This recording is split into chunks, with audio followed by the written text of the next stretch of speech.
Hey guys, we're gonna give y'all an update on the wildfires. They're not doing too hot, too pretty, right? They're doing bad news, like bad news. But you know, one thing of good news is they did sign a bill.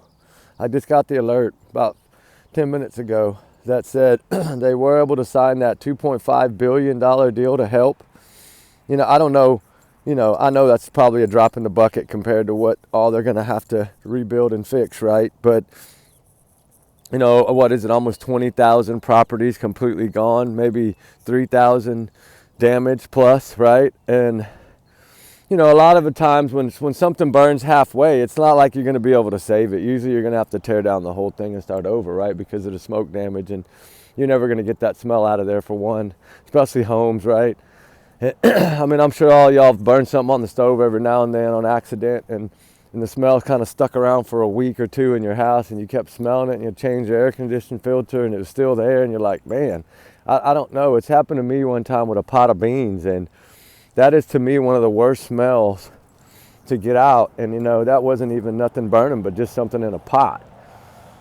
But enough about my story. Anyway, they did sign that bill, and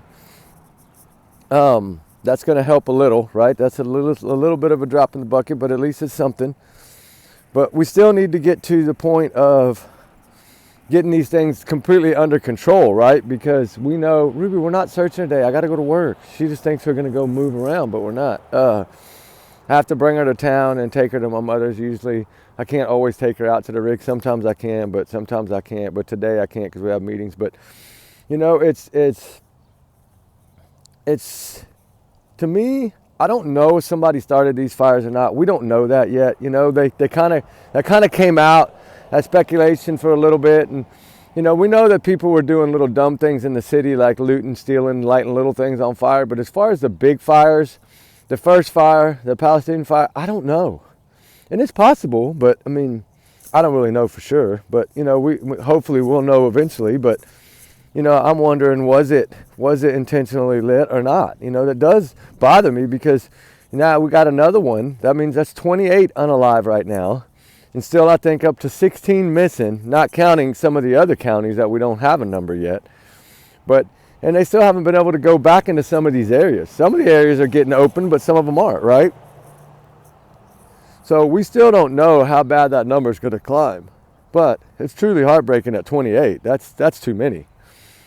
But I know that the Eden fire was 95% contained last night. Hopefully that one's close to 99 right now. I haven't seen the update yet this morning. I haven't had time. It's just barely getting daylight. I got to get her here, and then I got to go to work. But I wanted to update y'all real quick before I did that.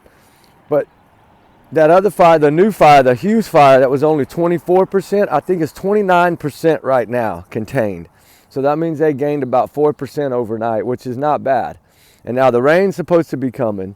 That should help a whole lot, guys. I'm praying for that rain. I'm praying for, not flooding, but I'm praying for rain. Watch that glass, Ruby. I just saw that glass, broken glass right there. Anyway, that, you know, and then some of those other fires that were, you know, already 100% contained.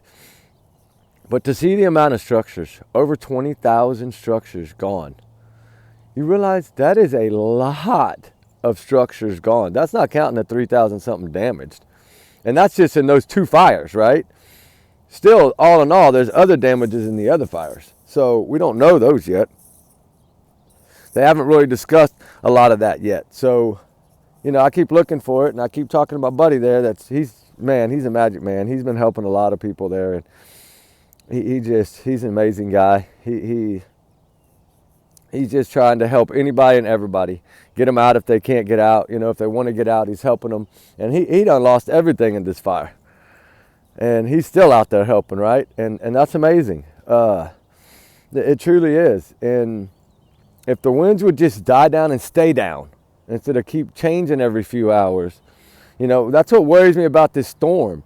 You know, a lot of times when storms blow in, what happens first, right? A huge amount of wind comes within 30, 40 minutes before the storm. So then you have a whole nother, and I know it's going to rain. Hopefully, I pray it's going to rain, but you still have all that wind before, during. So wind's pushing out in front of rain, so it's moving fire before rain can get there. So this don't just say, oh, the rain's coming, I can stay home. No, please pay attention to the alerts. This is life or death, guys. Trigger warning. This is bad news. This fire doesn't stop just because it wants to, it sees you. It's going to keep going until they can get them completely out. And I know it's hard, but you got to remember these firemen and these first responders, these police, these paramedics, everybody that's involved in this is working around the clock. Plus, think about the police officers that are having to try to get people out of neighborhoods and get people out because they won't leave, but yet they're trying to fight crime too, right? Which crime is higher now in some of these areas because people are looting and they're doing things they shouldn't do. So just, like I'm saying, if you see a red flag alert, warning alert for evacuations, just please take it. If you're in the red flag area, which means you're in the wind zone or in the fire zone, get out. It's not worth sitting around, guys. There's too many people that are trying to stay home. I'm hearing this over and over again, and it's just like, it's heartbreaking to think. And I know you don't want to leave your home, but, you can rebuild your home. You can't rebuild your family. So, please just take them seriously. And it's putting a lot of toll on some of these firemen that are trying to fight fires, and they see some man standing in his front yard with a garden hose and everything around him's on fire, and the fire's taller than his house, and he's thinking he's going to put it out with a garden hose. It doesn't work that way. And then now they got to save you, right? Which takes time from fighting the fire, which means, that's something else that's going to continue to burn, right? So just pay attention, please. That's all I'm asking. Help them out. They're asking to be helped out. Just please, if you're in the red flag zones, be prepared early and just get out. Have your cars loaded with everything you want to keep. All your photos, all your memorabilia, all your stuff you can't replace.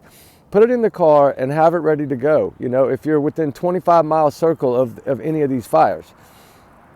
Because they can move so fast with wind gusts. It's unbelievable. And they can jump across the road and be in another neighborhood just like that. So let's keep our prayers up, guys, for all these firemen, first responders, pilots, everyone else. My condolences to all the families that have lost, loved ones in this fire. This is devastating and truly heartbreaking. We went through this in Hawaii, and it was totally heartbreaking. And now it's way bigger, right? It's way more fire. It's almost unbearable, basically. Like, they're so exhausted.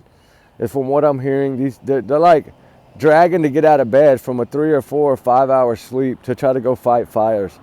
These firemen are absolutely deserve pats on the back right now. Sorry, they do. Big pats on the back. Especially the airplane pilots that are flying around the clock, dumping water and dumping foam and dumping dry powder and things like that to help with this fire from spreading. And then you have all your ground guys, all your brush guys that are on the ground, cutting trees, knocking down areas to try to keep the fire from spreading further. You still have all those guys that got to be accounted for. It is a huge mass operation, and it takes everyone being alert to make it work. And that's why I'm clearly stressing, just get out. Don't make them have to save you because you wanted to try to be a fireman with a water hose. It doesn't work. Look at how many acres are burning. That one little tenth of an acre you're trying to save, it's just get out. It's not work. Just let it go. I know that's hard to say, but, life is more important. So remember, let's keep up our prayers for everyone there involved and everyone helping. Thank God for all these organizations that are collecting money for these people. What is it? Let's go. We got to go. I got to go work anyway. All right, guys, but I got to get to work. I don't know what she's barking at. There's nothing there. But she may see a bird or something I don't see, I guess. But keep our prayers up, guys. And let's keep up the fight and keep donating if you have. If you have a couple of dollars or spare change, you can send it to the good organizations that are needing it, the Red Cross, all of them that need it. Or you can send water, cases. You can send anything you want. You don't just have to send money. Or if you're in the area and you want to help, take some baked goods, take some baked breads, take some things to these firemen, these first responders, and these people that are hungry, that don't have anywhere to go, that are living in either hotels or tents. I was shocked at how many people in those parking lots are staying in tents. That is unreal to me. But you know what? They have nowhere to go. And it's heartbreaking to think you're having a family of 3 or 4 in a tent, a camping tent, in a parking lot on a concrete ground. But right now, the concrete's the only safe place to be. And I mean, it's tough. But anyway, guys, y'all be good. Y'all be safe. And we'll talk to y'all on the next one. Remember, allegedly, these are my opinions, my theories, my speculation, not to reflect the channel. Y'all's comments, y'all's and y'all's alone, not to reflect the channel. Not to reflect Ruby either. Her comment, Ruby, your comments are left alone. She making some this morning. Anyway, guys, trigger warning. We love y'all guys. We appreciate everything y'all do. Thank y'all so much for all y'all's kind words. It's so nice to hear that. But let's keep everybody in our prayers, please, over there. They need it. They really need prayers right now. And, you know, shout out to all the firemen, all the first responders. They're doing amazing. Y'all keep up the good work. I know y'all are tired, but keep it up. Anyway, guys, we'll talk soon. We love y'all guys. All right, bye.